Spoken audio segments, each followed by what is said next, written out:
ലാംബോർഗിനിയുടെയും ഫെരാരിയുടെയും പഗാനിയുടെയും നാട്ടിൽ കാറുകൾക്ക് അനുവദിച്ചിരിക്കുന്ന പരമാവധി വേഗം മണിക്കൂറിൽ 30 കിലോമീറ്റർ മാത്രം. ഇറ്റാലിയൻ നഗരമായ ബൊലോണിയിലാണ് ഈ വേഗ നിയന്ത്രണം. വലിയ പ്രതിഷേധമാണ് അവിടെ ഉയർന്നുവരുന്നത്. എന്താണ് നഗരത്തിൽ കാറുകളുടെ വേഗം കുറയ്ക്കാൻ ഇടയാക്കിയത് എന്ന് നോക്കാം.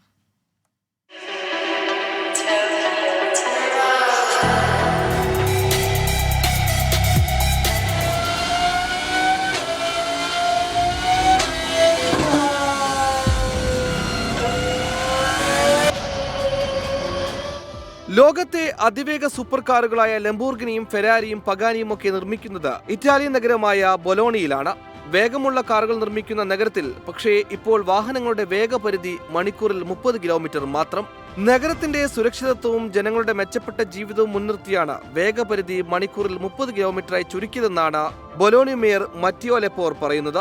2021 മേയർ തെരഞ്ഞെടുപ്പിൽ മത്സരിക്കുമ്പോൾ മറ്റിയോയുടെ വാഗ്ദാനം നഗരത്തിൽ വാഹനങ്ങളുടെ വേഗം കുറയ്ക്കുമെന്നായിരുന്നു. 2022 ഗ്രേറ്റർ ബൊലോണി നഗരത്തിൽ വാഹന അപകടങ്ങളിൽ 60ഓളം പേരാണ് കൊല്ലപ്പെട്ടത്. കാറുകളുടെ വേഗത്തേക്കാൾ വൃദ്ധരുടെയും കുട്ടികളുടെയും സുരക്ഷിതത്വത്തിനാണ് മുൻഗണനയെന്നാണ് മേയർ പറയുന്നത്. സൂപ്പർ കാറുകളുടെ നാട്ടിൽ കാറുകൾ ഇഴയുന്നതിനെതിരെ വിദ്യാർത്ഥികളും ടാക്സി ഡ്രൈവർമാരുമൊക്കെ സമൂഹ മാധ്യമങ്ങളിൽ പ്രതിഷേധം തുടങ്ങിക്കഴിഞ്ഞു. Research desk 24.